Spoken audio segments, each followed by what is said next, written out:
one constant feeling reigns over the 130-plus year history of NC State Wolfpack football. Hope. And when there's hope, well, Pack fans can always relate. Pack family, time for a true look at your team. Expert analysis, special guests, and a Carter-Finley-sized bag full of X's and O's. Let's get hooked up for Pack Therapy. Here are your hosts, Tim Donnelly and Wolfpack great Mike Glennon. Pack Therapy, another edition of our fourth Pack Therapy since the last time the Pack actually played on the field. So I'm excited. Our next one will actually have football to talk about. I'm Tim Donnelly, as you just heard in the intro. Wolfpack legend Mike Glennon joining me as always as the co-host. And follow us, subscribe everywhere podcasts can be found. Tell your friends about it. Pack Therapy Podcast for all state football fans and people just interested in state football. Again, it's YouTube 99.9 The Fan, and it's podcasts everywhere you can find them. Mike, let's talk about that. The thing that I kind of led with. We've had 4 podcasts since the last time they played. That means players. It must feel like a decade, right?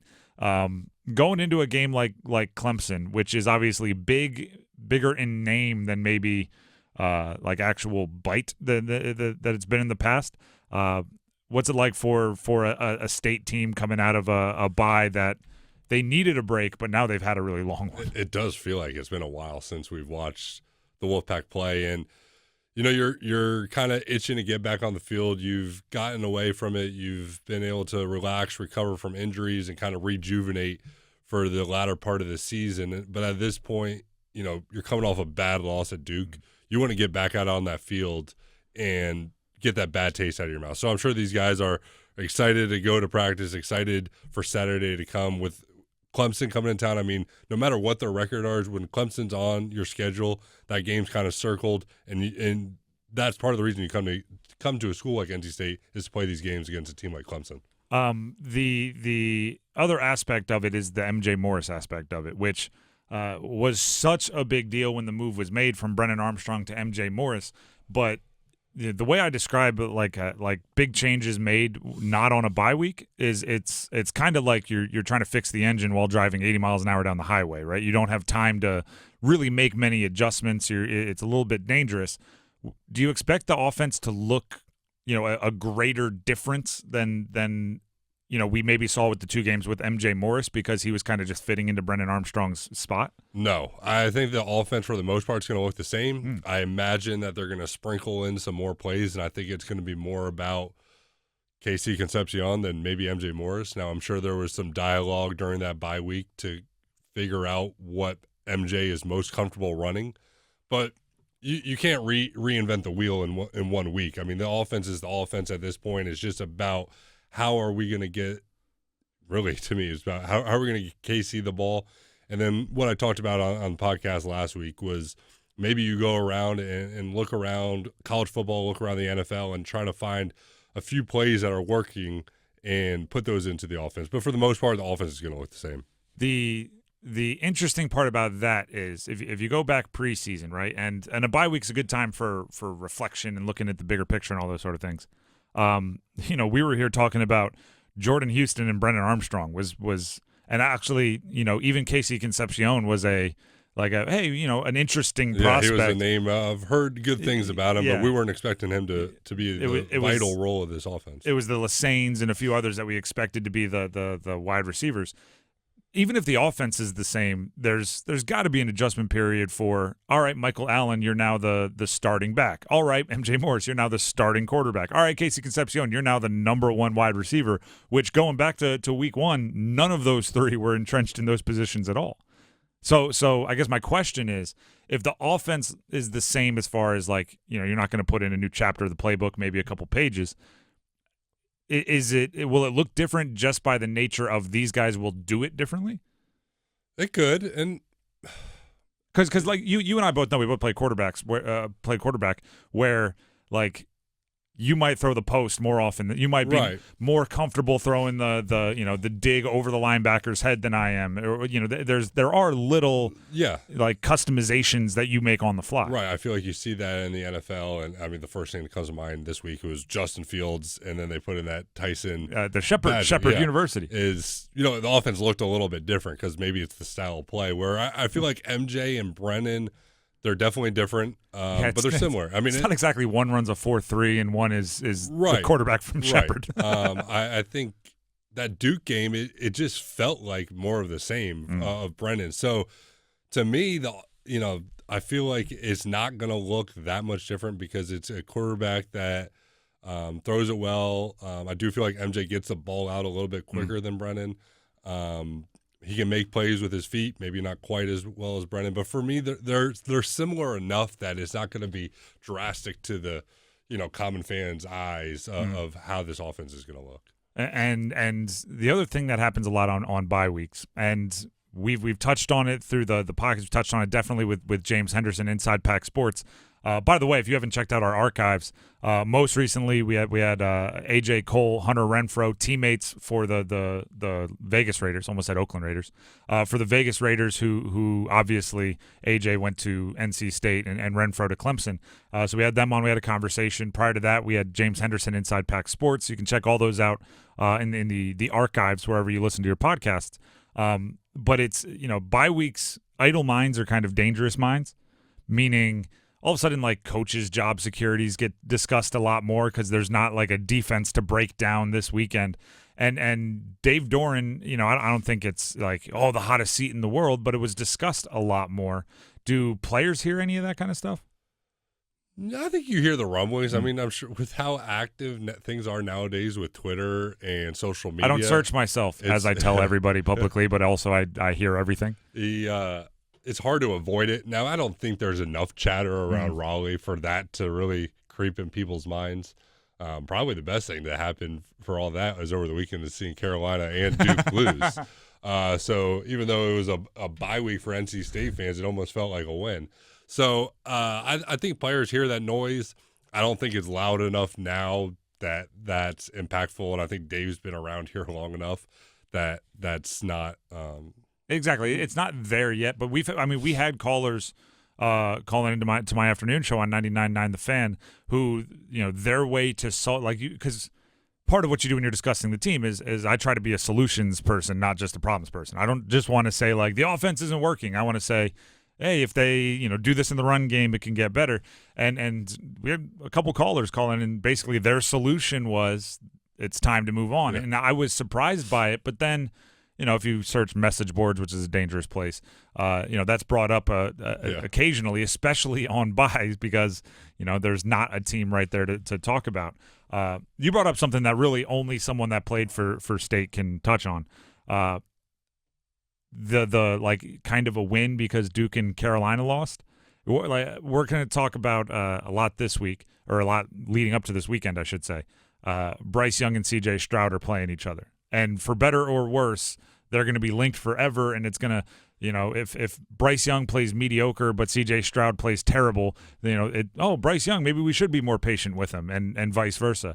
Does it kind of make struggles that the Duke game or the tough loss to Louisville a little bit better when you watch Carolina get smashed in the rankings, at least by a loss to Virginia? It shouldn't, but it does, especially for the fans. I don't know if the players actually, as a player, I don't think that does. But for the fans, I know for a fact because I've talked to many that are like, did you see Carolina? How great was that? And I just think that's the fun part of kind of growing up and living in the Triangle is that's rooted deep into these State fans. So I think that's probably more for the fans than the players. I mean, the players' goals are to get to that ACC championship and all of that. So I don't think.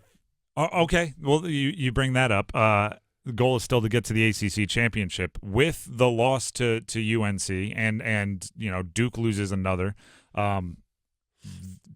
It's like mathematically. It's exactly. Like I remember. I didn't even know how to word it. I want to say my rookie year in Tampa, we started the year off, I think, 0-8.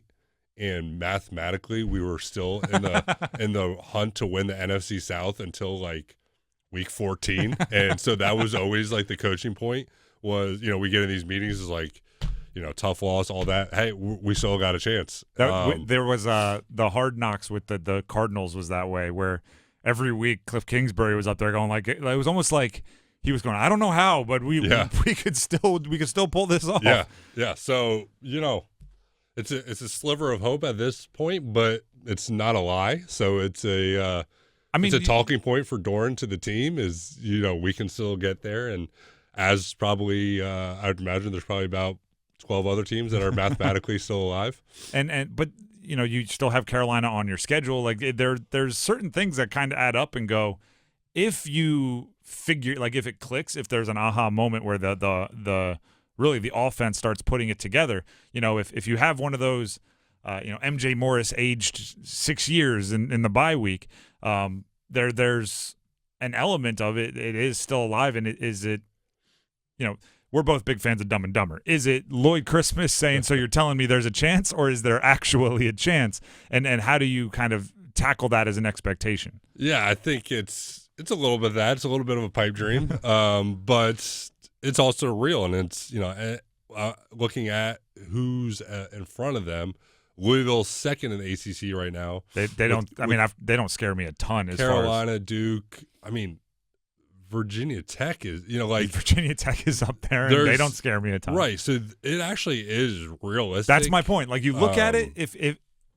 there is something that needs to happen within NC State, right? Like focus on you, but it's really not completely and totally outlandish when you look at the rest of the schedule. Right. So it's just a big if. And I think that's what the bye week does. It kind of gives you that fresh start in a sense, and you can honestly stand in front of the entire team and tell them, hey, guys, we can make it to the ACC Championship still.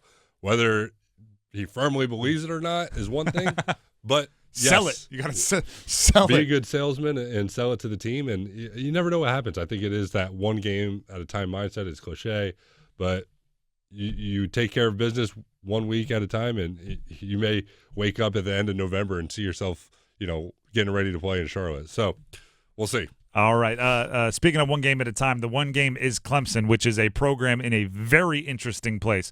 So we're going to take a quick break here, but when we come back, we're diving into the Clemson side of things, the opponent for NC State. That's coming up next right here, Pack Therapy Pod.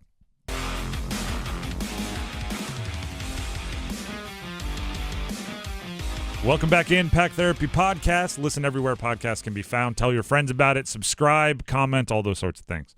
Clemson this week. It's a weird Clemson week for me, because I actually think, let me get your theory on this, and I said this on the afternoon show earlier this week. I think it's kind of a perfect game for them to turn the season, for State to turn the season, because if you beat Clemson, it's still beating Clemson, but it's not quite as difficult as it's been the last 10 years to beat Clemson, right? It's I'm trying to think of the best example of it. It's maybe this is a good example, maybe it's not. App State beating Texas A&M last year. When it happened, they were ranked 6th in the country, and it was this massive win. Then Texas A&M ended up not being that good, and it's like, well, good thing you got the boost from it, but it wasn't as difficult as we thought it was at the time. Beating Clemson, you could get the boost, but you'd also have to recognize if you beat them, they're 4-4, right? You're now 5. You just beat a 500 team, which isn't quite as impressive as it sounds when you say you beat Clemson. Yeah, it's not quite the same way Duke was feeling when they beat Clemson exactly. week 1. But at the same time, it's still Clemson, and they've been kind of the king of the ACC for the past decade plus. So if you can beat them, it's going to feel good, and it could propel them in this second half of the season to go on a run. So it's a winnable game. Honestly, I was surprised to see the spread or the line is 10. Mm-hmm. I thought it would be a little bit closer just because Clemson is 4-3 coming off of a loss. But 10 points in Carter-Finley Stadium, it's a winnable game for this NC State team. Are you surprised they CW'd it? I am. Yeah. I did not think Clemson would be put on that game. I mean, you look around the conference, and I would have thought it could have been an ACC network game at least. But I don't know. CW is not that bad. I think they get a bad reputation just because of because you go to you cut straight from it and you don't miss the end of the games and your lead in is whose line is it anyway reruns. Like I get it. But the production isn't bad. But I will say I to go from college game day in Clemson last year for the state Clemson game to CW, that's a bit of a punch in the gut. And honestly, I think it's more of a punch in the gut to Clemson than it is to NC State. Take that, Clemson. Arrow the series is your follow up. It's such a funny thing. But looking at Clemson, they're like I said before we took our little break. They're in a really interesting spot in that they're I don't want to say the league is passing them by because that's crazy, but there is a world where you look at them and you say they went from Taj Boyd to Deshaun Watson to Trevor Lawrence, and that makes a lot of the things you do look smart, right? And DJ Uiagalelei is actually playing really well at Oregon State. I don't know if Clemson fans allow themselves to stay up and watch those games, but maybe it is just like, oh, you don't need. It's not that DJ wasn't good. It's not that Cade isn't good, Cade Klubnik. It's that they're not otherworldly and making up for some other things they have going on. Do you see Clemson as the power that they were, I guess is the way I'm asking? No, I don't. And I think that's partly because of the quarterback position. Although Cade Klubnik, to me, has a lot of upside. His ceiling is high. It's more about the guys around him. I mean, you go back to Taj Boyd, and that's when I was playing. They had Sammy Watkins, DeAndre Hopkins, Martavis Bryant. I mean, the list goes on and on. And Deshaun had Hunter Renfrow and was there T. Mike Higgins. Williams there? I mean, Mike Williams. I mean, they had it was arguably wide receiver U at the time. I think now at this point, Ohio State and probably Alabama have taken over that. But he had guys around him. And when I watch Clemson, I don't see guys that are going to be first rounders. It does feel like, and correct me if I'm wrong, when Justin Ross broke out as a freshman, it felt like, oh, he's the next. Then he got hurt, and kind of the rest of his career was a wash. And from that point on, it was like, oh no, he was supposed to carry the torch to the next guy. The torch just went out. And even Will Shipley, I think he's a great college player, and I know NC State fans wishes we got him, but he's not a that's part of it. He's a very good player, but he's not a complete game changer like some of the guys. He's not ETN. I think actually he's missing DJ a lot. I think having the 6'5", 240 battering ram threatening to keep the ball was something that really helped him, and he's looked good, don't get me wrong. He still puts up stats, but he hasn't looked as good since Klubnik took over. The other thing that I find interesting about Clemson is the transfer portal.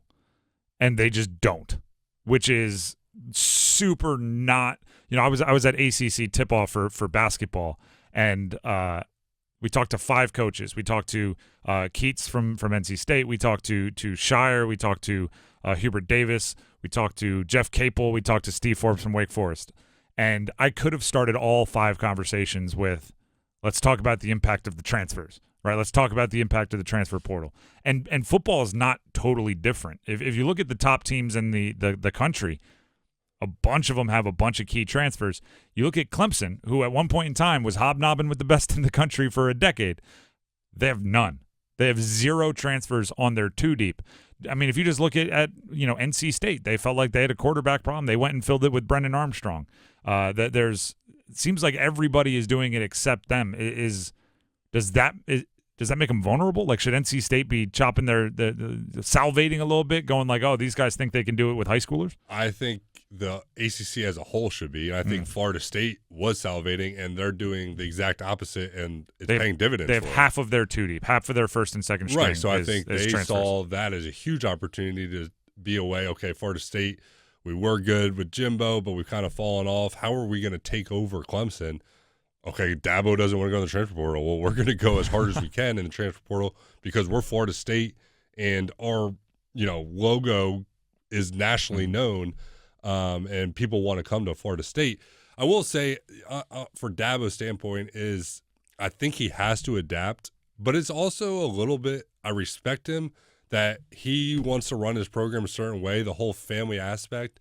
And I've played with a bunch of guys that went to Clemson, including Hunter, and they all talk about Dabo like he's almost like a father figure to them. And it's bigger than just wins and losses for him, and I feel like it's starting to, become that. He's sacrificing wins and losses to not bring in a transfer over somebody who he's had on campus for 2 years. Yeah. So it's respectable, but I still feel like he could find a couple guys a year that fit the culture of their program, and it's not gonna have an impact on this whole family atmosphere that goes beyond those 4 or 5 years that they're at Clemson, that goes on, for 10 years plus of guys coming back and being part of that family. It was interesting, and I encourage everybody to go back and listen to the podcast we did earlier this week with Hunter Renfrow and AJ Cole. It was interesting when we brought up the transfer thing to Hunter, because you could tell there was as you mentioned, like a deep respect for Dabo and the program he runs. But I think you could also tell he understood, like, it is actually holding the team back a little bit. And the way Hunter worded it was, and I'm paraphrasing again, you can go back and listen to the exact words. He said, like, stubbornness is sometimes like the thing that helps him, like his biggest strength and his biggest weakness, as it is for so many people. And I think that's a good way to describe it. Like, part of the reason why Clemson had so much success was because Dabo was wildly loyal to his players and, backed him up and all those sorts of things. And it created that culture that worked. But now part of the reason why, a Florida State may have jumped him is because he was so wildly loyal to players and didn't, I've been a player where they bring in a transfer at your position. You're like, I've been here 3 years. I've been working my tail off. Now you bring in a guy who hasn't been here, and you are kind of personally hurt by it. And he's, I guess, trying not to do that. But the flip side of it is, if there's 3 or 4 guys that can help you win a national championship, is that the loyalty you should show to the other 82 scholarship players on your team? And if I don't bring this in as some kind of self-righteous loyalty, am I actually hurting them from achieving their goals and dreams of winning a national championship? Yeah, and I think what Dabo has had such great success is he walks into the family room of someone's house, he wins the parents over because of what you're talking about. He's loyal. He's got this family approach, and I think parents love it. So he's been able to recruit great high school kids, but now times have changed. Like it's not that time anymore. And I that's a great point to bring up, is like what's best for the other 80 guys. Yeah. Maybe unfortunately we have to cut ties with a couple, the 5 guys, but we're going to bring in 5 guys because we're Clemson. We're going to get. It's hard to think. They're not going to shop on the lower section of the transfer portal. They're going to be shopping at the top end. Yeah, you have to think someone like Keon Coleman, who was at Michigan State, has seen the history of receivers that Clemson's put out, and I'm deciding between Florida State and maybe some others. I would think Clemson would be in that group to be able to get, Tez Walker, whoever. They would be able to get somebody from Texas that remembers Cade Klubnik. Like they have, like I said, they have the 4s and 5 stars always help.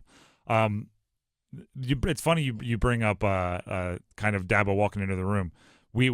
Yesterday at ACC tip-off, one thing I do at all the like ACC kickoff events, ACC tip-off events, is I like to look like certain people walk into the room and everybody's heads just naturally turn and go like, who's that? What's up with that? Dabo was one at ACC kickoff. He walked in and you could just kind of feel a murmur where everybody at every table, doesn't matter if you're from like the Tallahassee Times or the News and Observer around here, like didn't matter who it was.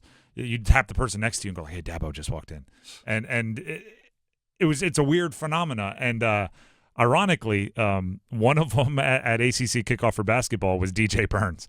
DJ Burns walked in for state basketball. It's just a story for state fans that cross over their sports. He had on like super, flashy glasses, big dude, and he walked in and everybody was kind of like, "Who's that? Who's that?" Even with Hubert Davis and Kyle Filipowski in the room. It was like, who the heck is that? He was just someone that was magnetic. Couldn't help but think, though, dude's playing the wrong sport. He's got the dimensions of like Calais Campbell, and he's playing basketball. And we're talking with Kevin Keats, and he's talking about footwork in the post. And I'm going, hey, as a football player, would have been real nice to have that guy up front or on the interior defensive line. Just a little crossover for State fans. Again, like I said at the beginning of the pod, I'm excited to talk about actual football on the field. Feels like haven't done it in a while, this being a bye week. But the Clemson game this weekend, we'll break it down next week. Until then, enjoy the Pack Therapy podcast.